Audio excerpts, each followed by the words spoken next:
Hello, dear viewer. The question of mantras is very extensive. Today, we will only briefly consider it. In itself, the use of mantras is incredibly ancient, much older than Buddhism itself, and most likely as ancient as human speech in general. How mantras work is an extremely difficult question that should be considered from several sides. The first physical effect of sound on our body and our mind is an undeniable scientific fact. There is a lot of research on how certain sounds of different types of rhythm and loudness affects us, animals, and even plants.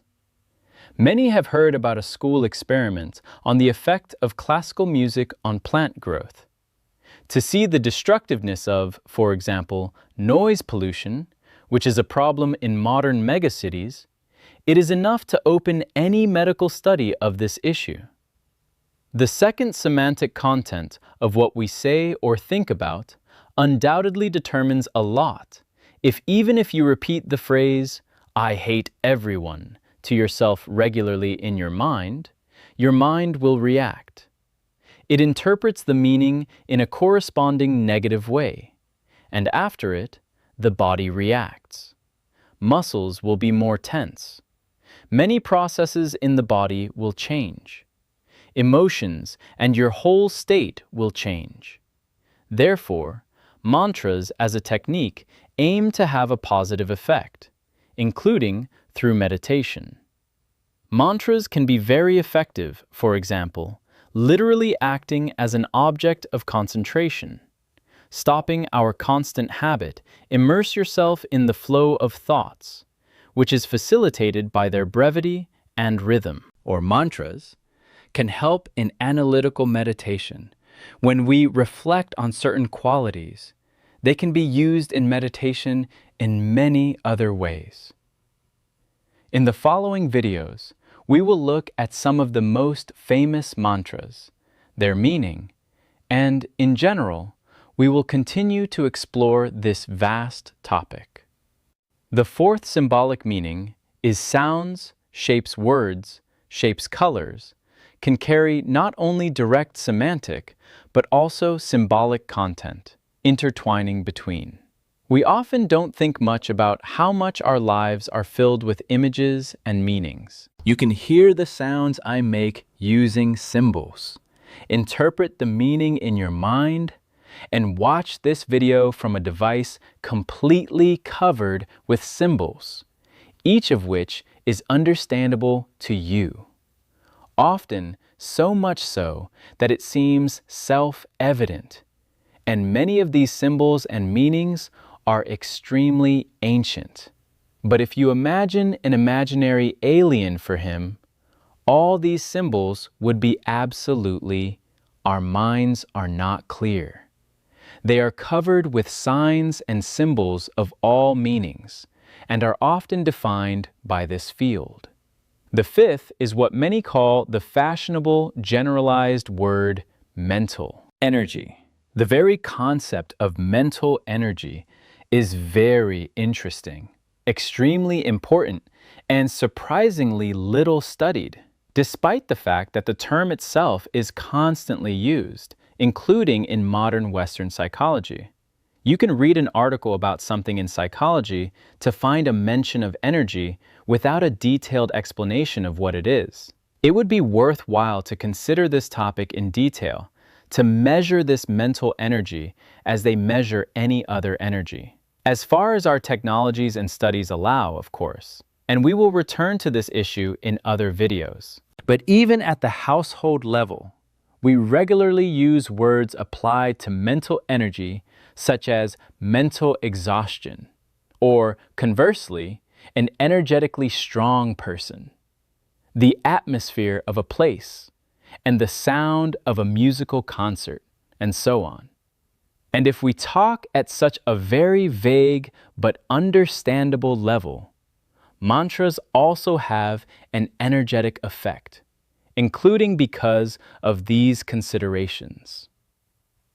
Mantras, unlike anyone, they don't translate from others using recitative, but they try to preserve them in the form they've been in for thousands of years. It's also very interesting how sounds relate to shapes. Sound creates shape, and all this can be represented by a mathematical model. There are many interesting studies and examples on this topic. In certain types of perception, sound is also expressed by colors or smells, for example, in synesthesia. Literal translation from ancient Greek: unity of senses is a phenomenon in which one part of the sensory system also interprets signals coming from another system. That is, a person sees the light of sound or taste associations from any words to one degree or another. This is inherent, but we actually create practices based on the unity of feelings, factors, and meanings that include the visualization of mantras, sounds, poses, gestures, and everything that can be used to achieve our goals. This whole complex is interconnected, and this is just a brief description of several possible aspects from which you can look at how mantras work. Is it worth it for you personally to apply mantras? If the practice of mantras is suitable for you and you really feel better, then mantras work for me personally. I play several musical instruments superbly.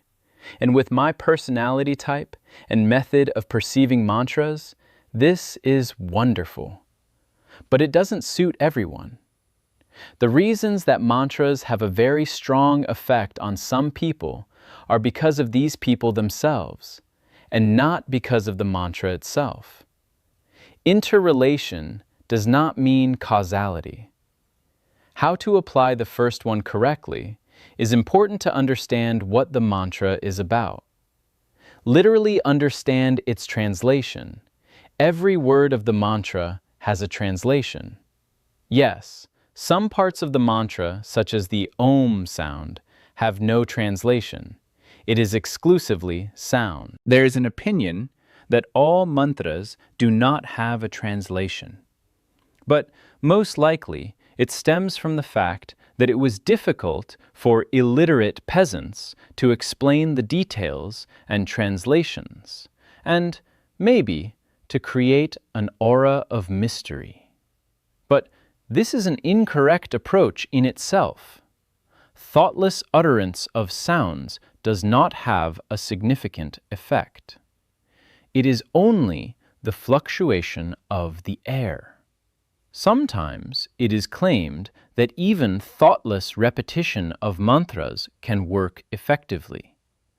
But the point of this statement is, rather, in the hope that maybe in the process of at least thoughtlessly repeating, some spark will appear in a person. But this is a very weak foundation. The second is that while reading or listening to mantras, it is important to maintain a certain state.